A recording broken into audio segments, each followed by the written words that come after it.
प्रिय विद्यार्थियों, सुप्रभात। आज हम कक्षा 12 हिंदी अनिवार्य में तौलिए नामक पाठ पढ़ने जा रहे हैं, जिसके लेखक उपेंद्र नाथ अश्क हैं। इनका जन्म सन 1910 ईस्वी और मृत्यु सन 1996 ईस्वी में हुई। इनकी प्रमुख रचनाओं के बारे में यदि हम देखें तो गिरती दीवारें, शहर में घूमता आईना, गर्भ राग, सितारों के खेल इनके उपन्यास हैं। 70 श्रेष्ठ कहानियां, जिसमें जुदाई की शाम के गीत, काले साहब, पिंजरा इनका कहानी संग्रह है। लौटता हुआ दिन, बड़े खिलाड़ी, जय पराजय, स्वर्ग की झलक, भंवर आदि इनके नाटक हैं। अंधी गली, मुखड़ा बदल गया, चौरवाहे एकांकी संग्रह है। एक दिन आकाश ने कहा, प्रातः प्रदीप, दीप जलेगा, बरगद की बेटी, उर्मिया इनके काव्य संग्रह हैं। और मंटो मेरा दुश्मन, फिल्मी जीवन की झलकियां इनके संस्मरण माने गए हैं। अन्वेषण की सहयात्रा और हिंदी कहानी एक इनका अंतरंग परिचय है, जो आलोचना के रूप में लिखा है। ये इनकी प्रमुख रचनाएं मानी गई हैं। इस संकलित एक पाठ तौलिए में एक शिष्टाचार, सभ्यता व तहजीब के नाम पर फैल रहे आडंबर व खोखलेपन को बखूबी अभिव्यक्त किया गया है। यानी यहाँ पर इन तीन चीजों की विशेष तरह से बताया गया है कि जो शिष्टाचार के नाते, चाहे सभ्यता और तहजीब के नाते जो आडंबर और खोखलापन हमें दिखाई देता है, इस कहानी में स्पष्ट रूप से बताया गया है। हमारी जीवन शैली में कृत्रिमता व दिखावटीपन पसरता जा रहा है। यानी हम बनावटीपन या कृत्रिमता या दिखावटीपन इतना करते हैं जिसकी कोई सीमा नहीं, और ऐसा करने से जीवन सार्थक नहीं होता। रिश्तों की प्रगाढ़ता शिथिल होती जा रही है। हमारे रिश्ते हैं वो बहुत शिथिल, ढीले पड़ते जा रहे हैं। रिश्तों में जो प्रगाढ़ता होनी चाहिए, जो ज्यादा तारतम्यता होनी चाहिए, वो समाप्त होती जा रही है। स्वच्छता व सलीका पसंदीदा का दिखावा हमारी आत्मीयता पर बोझ स्वरूप है। इन दिखावे में रिश्तों की गर्माहट लुप्त होती जा रही है। सहजता और सरलता से जीवन जीने की जो खुशी और आनंद मिलता है, वह अन्यत्र दुर्लभ है। ये कहानी हमें इस बात का भी और संकेत देती है। जीवन का रहस्य बाह्य तड़क भड़क में नहीं, बल्कि अंतर की दृढ़ता में होता है। इस एकांकी के अंतर्गत हमको यही बात विशेषतः बताई गई है। देखिए, हम देखते हैं इसमें एकांकी में, इसमें प्रमुख पात्र में है बसंत है, चिंती है, मधु है, मंगला है, सुरो है, और स्थान है नई दिल्ली का। हम देखते हैं एकांकी को, जब रंगमंच पर देखेंगे बताया तो हम वहां के स्वरूप को देखते हैं। क्या बताया गया है एकांकी के अंतर्गत उपेंद्र नाथ अश्क जी ने, कि पर्दा बसंत के ड्राइंग रूम की तरफ उठता है। मेन पात्र जो बसंत जो यहाँ पर दिया गया है, मधु उनकी पत्नी है। ड्राइंग रूम का बहुत बड़ा है ना छोटा है, सिंपल साइज का है, बहुत सजा हुआ भी नहीं है। बसंत एक 250 मासिक पाता है, यानी 250 रुपए महीने की उसकी आमदनी है। और दिल्ली के 250, लेकिन वह फर्म का मैनेजर है, इसलिए टेलीफोन लगा है, कमरा भी सजा है, बाईं दीवार के साथ एक मेज लगी है, उस पर कागज पत्र का अतिरिक्त टेलीफोन भी वहां पर रखा हुआ है। तो हम ये देखते हैं कहानी इस एकांकी में कहां से कैसे क्या कार्य चलता है। तो मेज के इधर एक दरवाजा लगा हुआ है, दो अंदर कमरे में जाता है। मेज के उस और कोने में एक अंगीठी है, किंतु आग उसमें नहीं जलती, क्योंकि अंगूठी का कपड़ा अत्यंत सुंदर है। तो स्पष्ट है कि वो अंगूठी केवल शोपीस के रूप में वहां पर रखी हुई है। ऐसे में ही उस पर सजावट की चीजें भी रखी हुई हैं, जैसी मध्यम वर्गीय घरों में होती है। नॉर्मल साज सज्जा है वहां की, लेकिन वो बिखरी नहीं है और करीने से लगी हुई है। 2 पीतल गुलदान दूसरी वस्तु का अतिरिक्त अंगीठी के दोनों कोनों पर रखे हुए हैं। इसी अंगीठी के कपड़े की लंबी झालर का छूता हुआ एक रेडियो सेट, नीचे एक छोटी सी मेज रखी हुई है, जिसमें मेज पेश का डिजाइन अंगीठी के कपड़े से मैच करता है। और मधु की सुरुचि का वहां पर पता चलता है कि मधु ने सारी चीज कमरे की साज सजा अपने तरीके से अच्छे से की हुई है। तो इस तरह उनका वो ड्राइंग रूम सजा हुआ है। अब यहाँ पर देखिए, अंगीठी के ऊपर दीवार पर एक कैलेंडर लटक रहा है, जिसमें कि मेज पर बैठे व्यक्ति के एन सामने पड़े। कैलेंडर का एक नजर देखने से मालूम होता है कि वो नवंबर का महीना है, तब उसको दिखाया गया है। अंगीठी के बराबर एक दरवाजा है जो रसोई की तरफ जाता है। तो इस दरवाजे में जरा हटकर सामने की दीवार के साथ एक बैठ के कोच का सेट है, उसके आगे एक तिपाई पड़ी। सेट की गद्दियां सुंदर और सुरुचि, और तिपाई का कवर अंगीठी के कपड़े से मैच करता हुआ है। यानी यहाँ पर भी मधु की सुरुचि का पता चलता है। यानी हर एक चीज मैच के साथ में, कपड़े के साथ में, मैचिंग के साथ जब लगाई हुई है। अब हम देखते हैं कि जैसे ही पर्दा उठता है तो बसंत के श्रृंगार की मेज पर बैठे हजमत बनाते हम उसको देखते हैं। और वास्तव में हजामत बना चुका है, लेकिन तौलिए से मुंह पहुंच रहा है, तभी रसोई के दरवाजे से स्वेटर बुनती हुई मधु वहां पर प्रवेश करती है। जैसे ही हम देखते हैं यहाँ पर, तो बसंत अपनी सेविंग बना चुका है, दाढ़ी बना चुका है, लेकिन अपने चेहरे को, मुंह को अपने कपड़े से पहुंचता है, तौलिए से पहुंचता है, तो उस समय मधु का आगमन होता है। मधु इस तरह करते हुए देखते हुए क्या कहती है? मधु कह रही कि ये फिर अपने मदन का तौलिया उठा लिया। मैं कहती हूँ आप क्या, यानी कि इस तरह से आपने दूसरे का तौलिया किस तरह काम में लिया। और ये कहानी है, इसी बात से शुरुआत होती है, शीर्षक भी इसका नाम तौलिया रखा गया है। तो सुनकर के बसंत मुंह पहुंचते हुए वहां पर कहता है, कोहो ये गंबक तौलिए, मुझे ध्यान ही नहीं रहता। बात यह है कि मदन के तौलिए छोटे हैं और हजामत बड़ी, यानी कि मजाक के तौर पर मधु से वो इस तरह से बोलता है।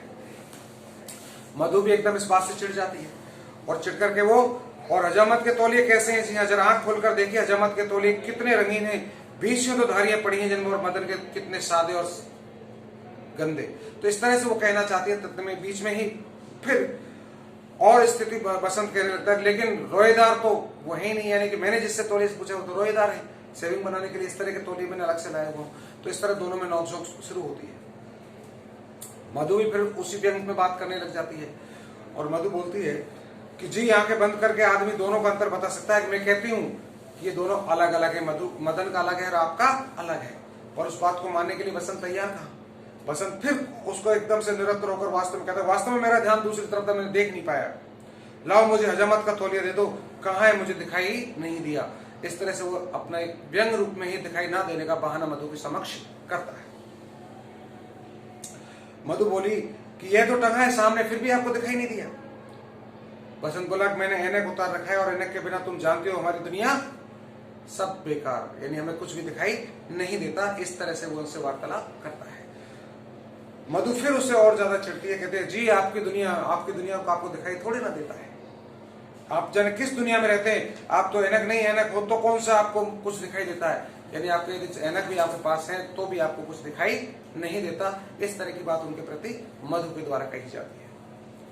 इतने में तो जो है, मधु जी आपकी दुनिया, आप जाने किस दुनिया में रहते हैं, इतना कहने के बाद ही एकदम से वो क्रोध में आवेशित होकर के सीधे बैठ जाती है और चुपचाप अपना स्वेटर बुनने लगती है। बसंत हजामत का सामान रखता है, फिर अचानक उसकी ओर देखता है तो उसे पाता है कि मधु मेरे उससे गुस्से में है। तो बसंत बोला, तुमने फिर मुंह फुला लिया, नाराज हो गई हो? मधु एकदम व्यंग से कहती, नहीं मैं नाराज नहीं होती, अर्थात व्यंग के साथ उसको ये बताने का प्रयास करती है। लेकिन वास्तव में यह था कि मधु बहुत गुस्से में है। तो बसंत तुम्हारा क्या ख्याल है, कितना मूर्ख हो, मैं यह भी नहीं पहचान सकता तुम गुस्से में हो या नॉर्मल है, सामान्य है। तो मधु उसी हंसी मस्कर करती, मैं कब कहती हूँ तुम्हें पता नहीं चलता, अर्थात तुम नहीं देख पाते। ये दोनों की इस तरह की हॉट टॉक वहां पर शुरू हो जाती है। बसंत वैसे भी फिर उसकी ओर देखता के बोलता है कि मैंने तुमसे कितनी बार कहा है कि अपने भावों को छिपा लेने की निपुणता तुम्हें प्राप्त नहीं है। तुम्हारी अपेक्षा, तुम्हारा क्रोध, तुम्हारी सामान्य भावनाएं तुम्हारी आकृति पर प्रतिबिंबित हो जाती हैं, अर्थात मैं स्वतः ही पहचान जाता हूं तुम अब सामान्य हो या गुस्से में। तुम्हें मेरी आदत बुरी लगती है, पर मैंने तुम्हें अंधेरे में नहीं रखा। अपने संबंध में, अपने स्वभाव के संबंध में सब कुछ बता दिया था। मैंने अपने सब पत्ते, वो इतना कहता है, इतने में ही मधु बीच में बोल जाती है और वो कहने लगती है मेज पर रख दिए थे, अर्थात शादी से पहले मैंने मेरे सारे जीवन शैली मैंने आपको बतला दी थी, फिर भी आपने चाह करके मेरे साथ शादी की। तो इसका मतलब ये नहीं कि आप अब कुछ और पहले कुछ और। बसंत बोला, तुम्हारी हंसी कितनी विषैली है, इसी तरह विष घोलकर तुमने अपने स्वभाव का सत्यानाश कर दिया है। यानी हम देख रहे हैं यहाँ पर कि दोनों के मध्य में किस तरह से बाह्य आडंबर और दिखावटीपन का खोखलापन स्वरूप हमें दिखाई देता है। मधु फिर चुप रहती है। बसंत बोला, मैं तुम्हें किस प्रकार विश्वास दिलाऊं कि तुम स्वयं सफाई का बड़े भारी समर्थक हो। मधु कहते हैं, इसमें क्या संदेह है, सफाई तो आप बहुत रखते हो और मुझे स्वयं गंदगी पसंद नहीं।